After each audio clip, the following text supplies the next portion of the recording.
Bismillahirrahmanirrahim. Alhamdulillahilladzi an'ama 'alaina bi ni'matihi tatimmu shalihat.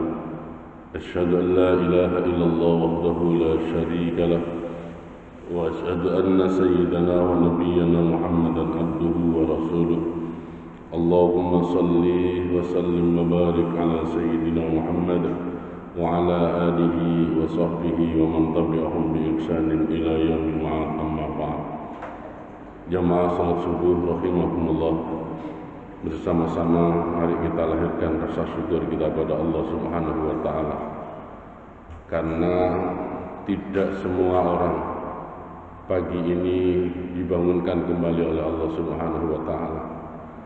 Jika hari ini kita masih bisa bangun, diberi kesehatan dan kesempatan sehingga bisa hadir di tempat ini adalah nikmat karunia yang sangat luar biasa. Karenanya sekali lagi mari kita sampaikan rasa syukur kita pada Allah Subhanahu wa taala atas limpahan nikmat atau karunia-Nya ini. Mudah-mudahan dengan rasa syukur itu Allah terus tambahkan nikmat untuk kita semua. Terhadap saudara-saudara kita yang masih sakit, mudah-mudahan Allah senantiasa berikan ketabahan atau kesabaran serta segera diangkat penyakitnya. Dan untuk kita, keluarga kita, anak keturunan kita, mudah-mudahan tidak bertemu dengan Allah kecuali kelak dalam keadaan husnul khatimah. Ala hadhihi ya al-Fatihah. A'udzubillahi minasyaitonir rajim. Bismillah. Alhamdulillahirabbil alamin arrahmanir rahim maliki yaumiddin. Iyyaka na'budu wa iyyaka nasta'in ihdinas siratal mustaqim. Siratal ladzina an'amta 'alaihim ghairil maghdubi 'alaihim waladdallin. Baik, para jamaah sekalian, kita lanjutkan kajian Asmaul Husna. Sebagaimana di awal bahwasanya untuk sebuah keyakinan atau tauhid itu ada tauhid rububiyah, ada tauhid uluhiyah, dan ada tauhid asma was sifat. Saat ini kita telah mengkaji tentang asma-asma Allah yang harapannya dengan mengenal asma-asma Allah ini akhirnya kita semakin dekat dengan Allah Subhanahu wa taala melalui yaitu sifat-sifat dan asma-Nya. Pagi hari ini telah sampai pada asma yang ke-73, Adz-Dzahir, Allah yang Maha Nyata. Sekali lagi, pagi hari ini sampai pada Adz-Dzahir, Allah yang Maha Nyata. Di dalam surat Al-Baqarah ayat 115, walillahil masyriqu wal maghribu fa aina ma tuwallu fa thamma wajhullah innallaha wasi'un alim. Dan kepunyaan Allah lah timur dan barat, maka kemana kamu menghadap, disitulah wajah Allah. Sesungguhnya Allah Maha memberikan rahmat lagi Maha mengetahui. Para jamaah sekalian yang dirahmati oleh Allah, untuk menjelaskan Adz-Dzahir ini saya awali dengan sebuah kisah di mana ada ikan kecil. Ikan kecil ini menoleh ke kanan ke kiri seolah bingung. Apa yang dicari tidak tahu. Lalu dihampiri oleh ikan yang besar. Kamu sedang mencari apa? Ikan kecil ini mengatakan, saya sedang mencari samudra. Ketahuilah bahwasanya sesungguhnya kau ini sudah ada di samudra. Enggak, saya ini ada di dalam air yang setiap hari aku lewati.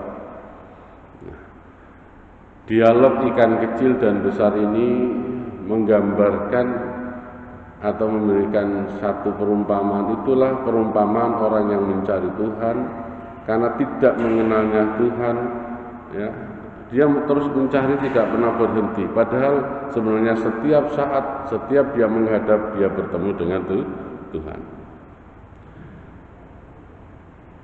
Kita ini para jamaah sekalian, ya, jangankan untuk melihat Allah, gitu. Melihat ciptaannya saja sudah tidak sanggup kita ini.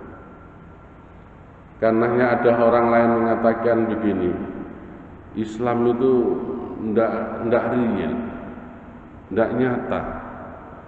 dibohongi. Kenapa? Lawang Tuhannya tidak jelas kok disembah begitu. Ya, tidak usah direwangi yang seperti ini. Suruh lihat dirinya sendiri. Orang yang berkata ini lihat dirinya sendiri, tidak usah melihat penciptanya. Itu tidak bisa. Ditanya siapa namamu? Nama saya adalah Heru. Oh baik. Siapa namamu? Nama saya Heru. Heru punya telinga. Terus akhirnya ditunjuk, ini apa? Oh ini hidung saya.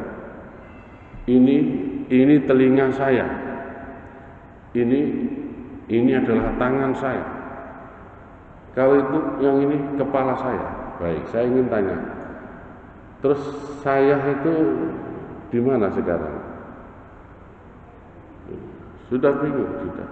Jadi untuk mencari saya saja itu kita ini sudah bingung, tidak tahu gitu. Nah, inilah para jamaah sekalian. Jadi kita ini jangankan berpikir untuk melihat Allah seperti apa Allah itu, tidak boleh. Karena Allah itu bersifat mukhalafatul lil hawa, berbeda dengan makhluk. Kalau Allah bisa kita lihat dengan pandangan lahiriah seperti ini, akhirnya nanti Allah itu sama dengan makhluk. Oh ternyata Allah itu gede dukur, tangannya besar, kakinya perkasa begitu. Kan akhirnya sama dengan gitu. Ya. Kalau saya ini menciptakan taruhlah bangku atau meja ini, apa mungkin meja itu akan sama dengan saya? Ya tidak mungkin. Bahkan kalaupun saya membuat patung manusia, ya tetap patung, tidak mungkin sama dengan yang membuat. Nah inilah para jamaah sekalian, maka kita ini hanya melihat sifatnya, bukan zatnya. Kalau melihat zatnya, akhirnya nanti Allah kita samakan dengan makhluk, padahal sifatnya Allah mukhalafatul lil hawadits. Lah dengan cara apa kita melihat Allah? Seperti yang kami sampaikan di awal tadi, yaitu dengan penciptaan, dengan ciptaan-ciptaannya. Melihat gunung kok begitu indah, luar biasa, selain besar, tinggi, indah. Ini kalau tidak mungkin yang menciptakan itu, kalau gunung itu indah seperti ini, pasti penciptanya adalah zat yang maha indah. Karena tidak mungkin. Sampean cari misalnya ya, cari guru Al-Quran, disuruh membaca yang baik, fasih, panjang pendeknya benar, bacaannya benar, semuanya benar. Sementara orangnya itu tidak bisa baca Quran, ya tidak bisa gitu. Maka kalau ingin mempunyai anak kita ini punya bacaan yang baik, maka cari guru Al-Quran yang baik. Sehingga nanti bisa baca fasih. Bagaimana mungkin dia bisa baca fasih kalau gurunya tidak fasih? Bagaimana dia bisa untuk membaca kalau gurunya sendiri tidak bisa Maka kalau gunung itu indah, penciptanya pasti lebih indah. Ketika melihat laut yang begitu luas, pasti penciptanya adalah maha luas. Begitu seterusnya nanti, ya. Jadi 99 asma itu bisa kita pelajari, ya. Dengan mempelajari itu akhirnya kita semakin tahu seperti itu Allah, ya. Dulu ketika sampai pada asma al-hafid, Allah yang maha menjaga, Masya Allah. Siapapun yang telah diciptakan oleh Allah, apakah itu manusia atau makhluk yang lain, tumbuhan, hewan, semuanya dijaga oleh Allah. Tidak satu pun yang terabaikan, semua dijaga. Ya. Kita ini jangankan untuk saat terjaga begini, saat tidur itu dijaga oleh Allah. Tidur kita itu dijaga oleh Zat yang maha menjaga, oleh Al-Hafid. Sehingga kalau jenengan misalnya bikin minuman, teh manis, Coba jenengan tinggal, yang datang setelah itu apa? Semut sudah. Kalau yang rasa manis semutnya berdatangan. Pernah enggak kita ini habis minum teh manis dan itu ada di bibir kita ini juga rasa manis, terus tidur dirubung semut begitu? Loh kenapa? Enggak. Ini karena dijaga oleh Allah. Orang-orang kadang masak itu mohon maaf supaya daging yang dimasak itu menjadi gamok, tidak alot, dikai air nanas. Loh kita ini ngombe jus nanas itu loh Pak, dagingnya tetap kuat gitu. Kenapa? Ya karena dijaga oleh Allah. Siapa gitu yang membuat kita kuat itu siapa gitu. Ya. Ketika kita Ar-Razzaq berbicara tentang Allah yang Maha memberi rezeki, Nabi Sulaiman itu katanya orang yang paling kaya. Istrinya saja 1000 Pak. Sampeyan enggak usah mikir ini saya ngumpulani apa itu. Enggak, kalau Allah sudah berkehendak apa susahnya? Ini lampu sekian banyak, saklaris itu tek ngono wis murup kabeh mati kabeh kok. Iki 1000 mungkin situk tapi rasane 1000 ya gak ero. Ya. Ar-Razzaq. Sampai saat itu ada dialog antara Nabi Sulaiman dengan semut. Karena semut membawa daun, naik punggung kata ini lompat ke atas. Setelah nyampe di atas, daun itu dilepas oleh semut. Ditanya oleh Nabi Sulaiman, semut apa yang kamu lakukan? Aku diperintah oleh Allah untuk membawa daun ini. Karena saya tidak mampu untuk ke atas, maka Allah datangkan yang namanya kata. Lalu bersama kata aku diajak lompat ke atas. Nyampe di atas, aku diperintahkan untuk lepaskan daun itu.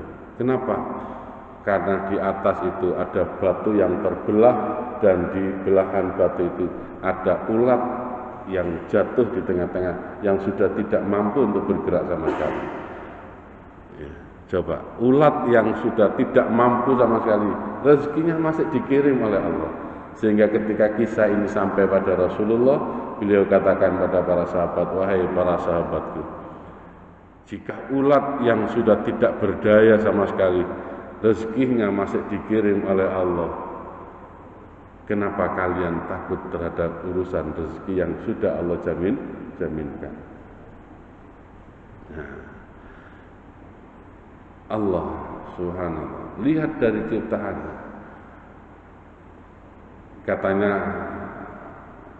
rezeki itu harus dicari. Tidak selalu. Ada memang rezeki itu sudah dijatah, ada yang memang harus diikhtiari atau dicari, ada yang rezeki itu karena kita patuh pada Allah terus diberinya.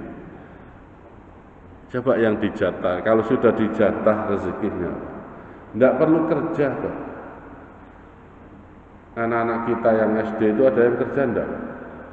Enggak ada, tiap hari juga pegang uang itu. Tiap hari pegang uang. Orang tua itu hanya sebagai perantara saja. Hakikatnya kan Allah yang memberi. Ya. Coba lihat saudara-saudara kita yang di rumah sakit itu. Sudah tidak berdaya sama sekali, meneng tok, ojo maneng kerja. Nang kamar mandi aja digotong kok. Ini meneng tok nang rumah sakit. Itu tiap hari itu pisang, roti, susu datang terus. Ya. Malah sing waras-waras ngene iki sing entek-enteki wae. Iku roti ini gak dipangan ta iku. Ya. Terus apa yang membuat kita takut? Sehingga di dalam kitab Nasaihul Ibad bab yang ketiga, makalah yang ke-17 kalau saya tidak salah, disampaikan asyadun nas man lahu qalbun alimun. Orang yang paling bahagia adalah mereka yang punya hati yang alim. Hati yang alim itu apa? Yang dimaksudkan adalah itu orang-orang yang merasa bahwasanya Allah itu selalu bersamanya. Maka untuk melihat Allah tidak pada zatnya melainkan ada pada sifat-sifatnya. Nah, hari ini kita lihat Allah yang maha nyata. Bagaimana melihat Allah itu maha nyata? Yaitu ciptaannya. Tidak mungkin sesuatu itu ada tanpa ada yang mengadakan. Lampu ini tadi nyala, pasti ada yang menyalakan. Ya. Mic ini tadi bunyi, pasti ada yang membunyikan. Ya. Maka kalau kita lihat langit, pasti ada yang menciptakan langit. Jika langit besar seperti itu, penciptanya pasti maha besar. Gunung itu tinggi, pasti penciptanya lebih tinggi. Laut itu luas, pasti penciptanya lebih luas. Siapa yang sanggup untuk seperti ini? Ya. Terlalu tinggi kalau kita ini berpikir untuk melihat seperti apa Allah itu. Karena indera kita ini terbatas. Diri kita ini oleh Al-Hadi, Allah yang maha memberikan petunjuk, itu diberi 4 kita ini. 1 yang namanya petunjuk, yang namanya insting. Bayi yang belum bisa lihat, itu oleh Allah kenapa kok ngerti? Ya dikasih insting tadi. Naluri. Ya, hewan. Kok tahu itu induknya? Ketika ada ayam gitu ya main kemana terus lari, lu kok lari moro nang induknya. Siapa yang menunjukkan? Allah. Karena hewan itu diberi insting, naluri, oh itu ibu saya. Bayi itu juga begitu, dimong kadang-kadang digendong ibu meneng, giliran digendong orang lain nangis. Lu kenapa? Kok ngerti nek ibu kok iki ngerti orang lain? Kasih insting. Tapi insting itu terbatas. Karena tidak bisa melihat wujud, maka diberilah hidayah yang kedua yang namanya indra atau penglihatan. Ya. Oh menjadi tahu, oh ibu, oh orang lain, menjadi tahu. Tapi penglihatan kita ini terbatas juga. Kita lihat yang namanya rel kereta api. Kalau dekat mungkin ini sejajar, tapi giliran semakin jauh seolah-olah menyatu. Loh. Terbatas. Kayu yang lurus coba masukkan ke dalam air, kelihatan bengkok. Sudah terbatas. Apa yang di punggung kita juga sudah tidak tahu. Terbatas. Karena terbatas maka kasih hidayah yang ketiga yang namanya akal. Sehingga dengan akal itu kita bisa mengatakan tidak mungkin kalau rel itu menyatu, sebab kalau menyatu keretanya pasti tidak bisa jalan.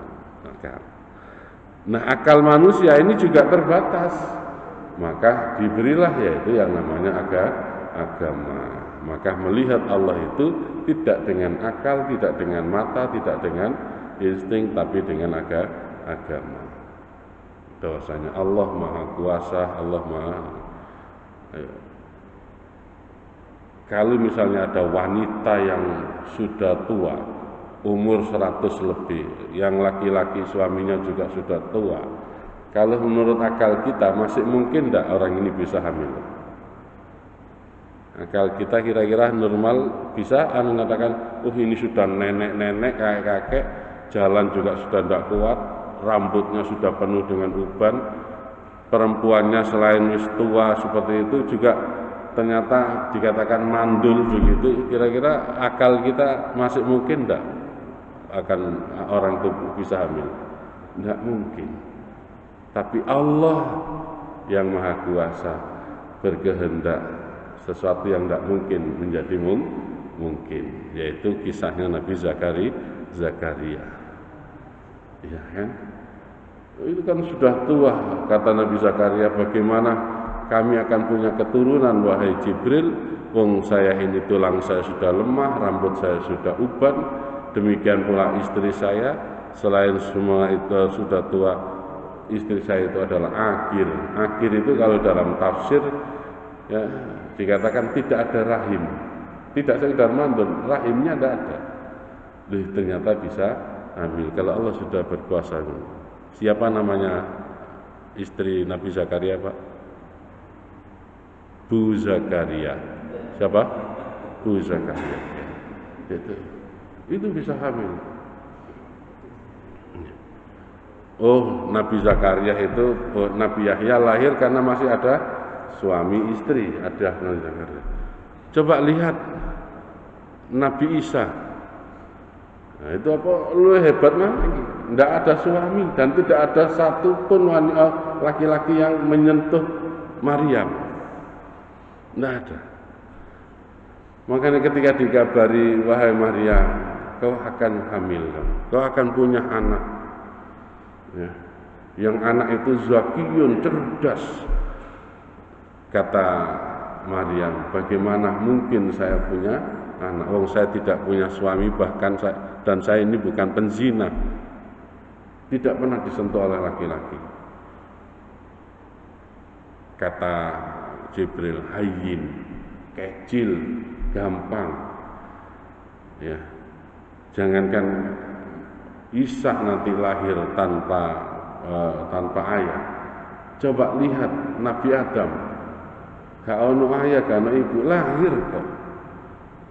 Nah, dengan kita berpikir seperti itu luar biasa. Ya. Kita ini bikin sesuatu tanpa bahan begitu aja, nggak bisa kok. Ayo paling enteng lah bikin apa kita ini. Cari paling, nggak ada bahan bisa, nggak bisa kita. Nah, inilah para jamaah sekalian. Jadi untuk melihat kehadiran Allah itu, cobalah lihat yaitu ciptaannya. Di jalan raya ini, Pak, itu kalau di rumput ini polisi itu kalau belum ada tambahan ya sekitar 130-an. Masih rungkut gunungannya jadi satu. Itu yang ngatur jalan ini luar biasa banyaknya. Itu tubruan ya balak-balik. Kalau kita lihat coba di angkasa ini, mataharinya, bulannya, galaksinya, susunan, itu tidak hitungan jutaan tapi triliunan. Pernah kita ini dengar terus marunu bintang satu dengan bintang yang lain terus tabrakan gitu. Enggak, ternyata berjalan pada porosnya masing-masing. Iki nek sing ngatur gak hebat ya gak bisa ini. Kita ini ada orang untuk bisa sampai ke bulan saja sudah heran kok kita ini. Nyampe di bulan saja kita heran. Nah, sementara Allah itu memperjalankan Rasulullah tidak sekedar sampai bulan, nang Sidratul Muntaha. Ya. Ini luar biasa, tidak bisa. Maka lihat matahari. Jangan lihat Allah, lihat matahari saja. Kita ini sudah tidak kuat, tidak kuat. Karenanya Nabi Musa ketika ingin membuktikan hal itu, ya, ingin lihat Allah, ternyata oleh Allah diberi pancaran matahari, lapisannya diambil, gunung itu langsung luluh lantak, sampai akhirnya Nabi Musa pingsan saat itu, tidak sanggup melihat, tidak bisa. Nah, sekali lagi kita ini untuk memunculkan keimanan kepada Allah, mari kita lihat ciptaannya, ya, keindahannya, keperkasaannya dan lain sebagainya. Di dalam kitab ini lalu apa hikmah yang bisa kita lakukan dengan memahami makna al-zahir ini, bahwasanya Allah itu dikenal melalui ciptaan-ciptaannya, melalui karyanya, maka sesuatu yang harus kita ambil sebagai pelajaran untuk kita hidup ini. Ketika kita sudah saat ini diberi kesempatan untuk hidup ini, mari kita banyak berkarya, karena dengan karya itulah nanti orang mungkin tidak tahu kita, tapi akan mengenal kita melalui karya kita. Kita tidak mengenal yang namanya Imam Syafi'i, ya, tidak pernah tahu seperti apa, tapi kita bisa mengatakan luar biasa Imam Syafi'i. Lewat apa? Lewat karya-karya beliau. Ya. Kita tidak pernah kenal yang namanya Imam Malik. Orangnya seperti apa, ganteng apa enggak, cilik apa gede, tidak pernah tahu. Tapi kita katakan orang itu luar biasa. Lewat mana? Lewat karya-karyanya. Ya, lewat karyanya. Maka hidup ini jangan pernah berhenti untuk terus berkarya baik. Karena anak keturunan kita itu nanti akan mengenal kita, walaupun mereka tidak pernah tahu kita, yaitu lewat karya kita. Sampai akhirnya nanti mungkin anak kita akan cerita kepada anaknya, mbahmu biyen itu gini, nek bengi gak tahu gak tangi, mesti tangi. Tahajud mulai jam 1 sampai menjelang subuh. Mbahmu biyen setiap saat selalu berzikir, Quran itu selalu dibaca. Itu jadi ceritaan. Cucu mungkin tidak tahu kita, tidak tahu wajah kita, tapi kita mengatakan hebat ya mbahku itu. Padahal gak tahu ketemu. Sama ini dengan kita melihat karya-karya ciptaan Allah ini, kita mengatakan luar biasa Allah ini.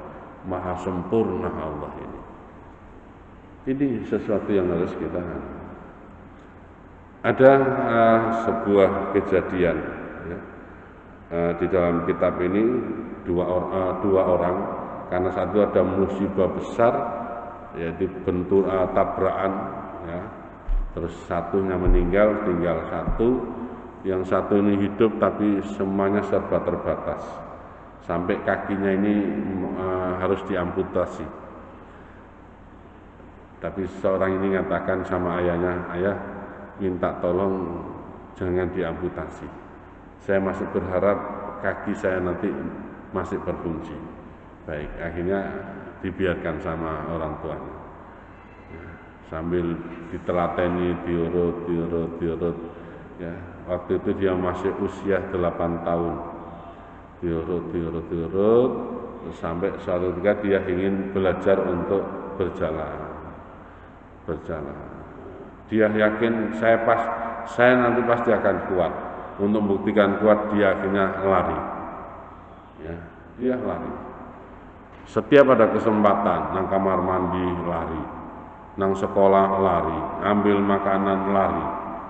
Ia berusaha lari itu jadikan untuk membuktikan dirinya itu adalah kuat. Nah, sampai akhirnya usia 13 itu dia menjadi juara lari. Ternyata jawabannya di sini bukan karena dia kuat, karena dia saat yang lain berjalan dia berlari, makanya dia menjadi juara. Saya kemarin sekitar 8 hari yang lalu ada ponaan datang. Ya, saya terus cerita pada saya, alhamdulillah, manggilnya saya paman. Ini Airah ini ponaan sampean itu kemarin juara silat tingkat nasional. Oh hebat. Ya, saya bilang hebat. Terus ponaan saya ini cerita, iya. Saya tanya kok bisa juara nasional? Apa memang silatnya bagus? Enggak. Terus itu pesertanya enggak ada pesertanya. Oh banyak pesertanya. Kok bisa juara? Atau memang hebat? Enggak, sebenarnya enggak hebat. Tapi waktu pertandingan pesertanya itu enggak datang.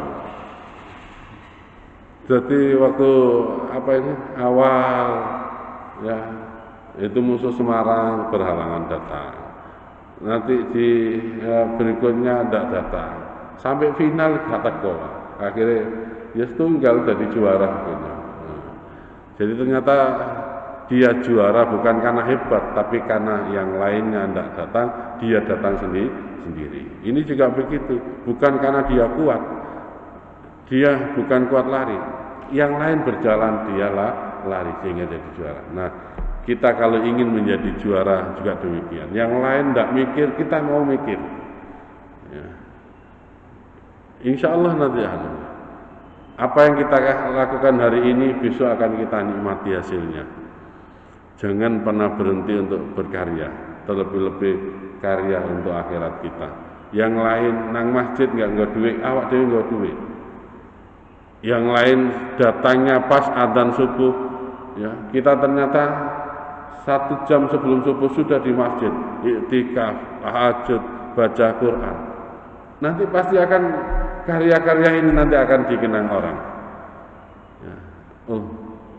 Almarhum pian itu selama hidupnya yang saya tahu gak tahu leren oleh jamaah nang masjid. Bahkan nek subuh itu wong-wong teko jam 4, beliau itu jam 3 sudah di masjid. Nah, sehingga setiap orang yang meniru itu juga menjadi jariahnya orang ini nanti. Nah gitu ya. Jadi kembali kepada al-zahir, bahwasanya Allah itu maha nyata. Bagaimana untuk melihat bahwasanya Allah itu nyata, bahwa Allah ada, tidak melihat secara zatnya, tapi melihat daripada sifat-sifatnya. Oh, Allah itu maha perkasa. Bentuk perkasanya Allah apa? Allah ciptakan ini, Allah ciptakan ini, Allah ini. Allah as-sami, Allah itu maha mendengar. Bentuk bahwasanya Allah itu maha mendengar, ya.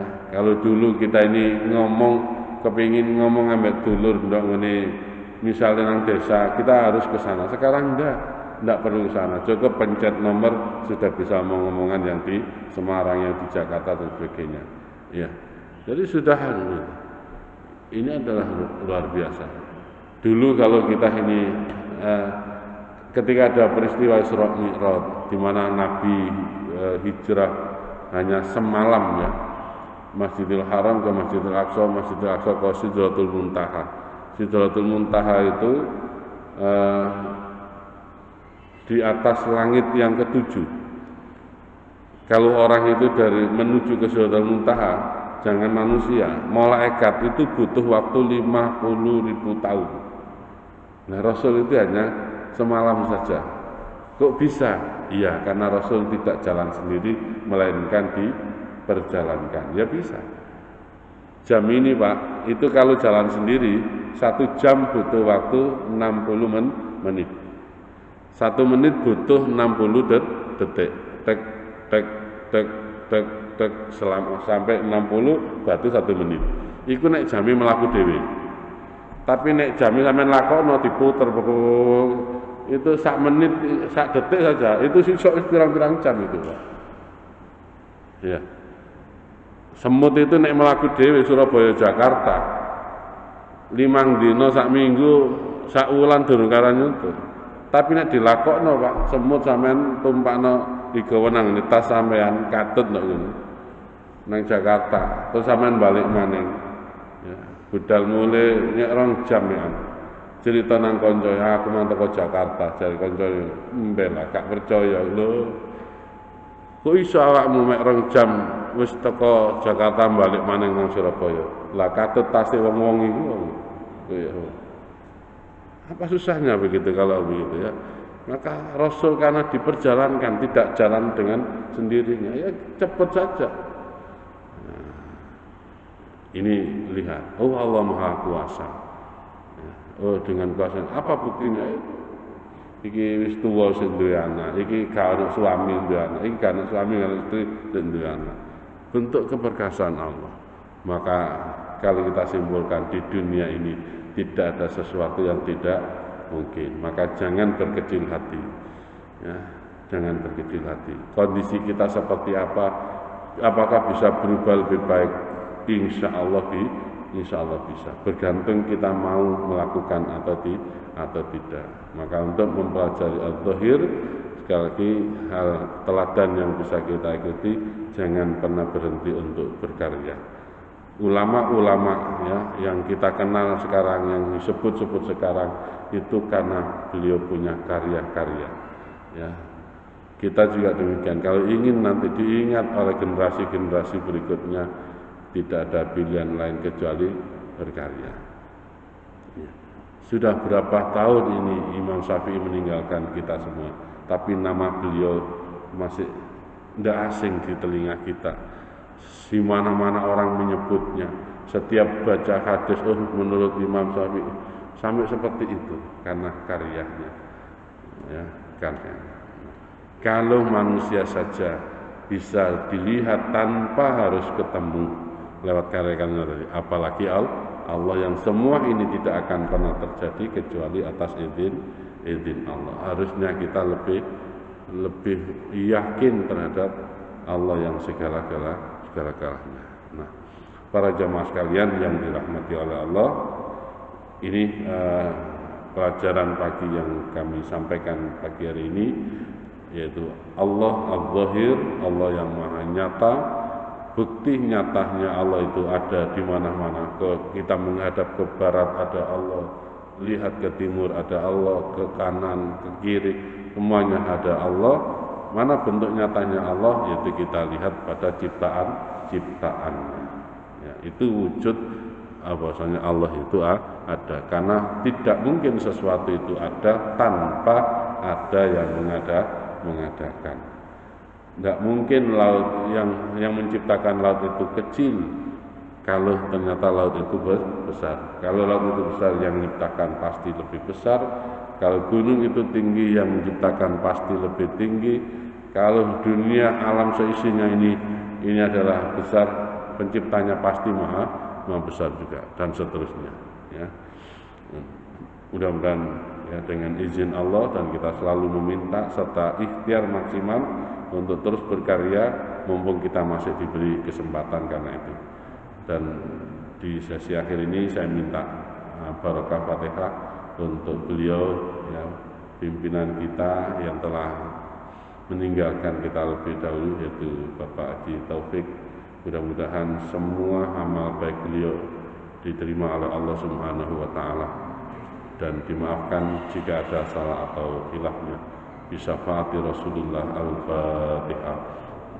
A'udzubillahi minasyaitonir rajim. Bismillahirrahmanirrahim. Alhamdulillahirabbil alamin arrahmanir rahim maliki yaumiddin. Iyyaka na'budu wa iyyaka nasta'in ihdinas siratal mustaqim siratal ladzina an'amta 'alaihim ghairil maghdubi 'alaihim waladdallin. Sama-sama kita tutup dengan doa kafaratul majelis. Subhanakallahumma wa bihamdika asyhadu an la ilaha illa anta astaghfiruka wa atubu ilaik. Akhir kalam, ihdinas siratal mustaqim. Assalamualaikum warahmatullahi wabarakatuh.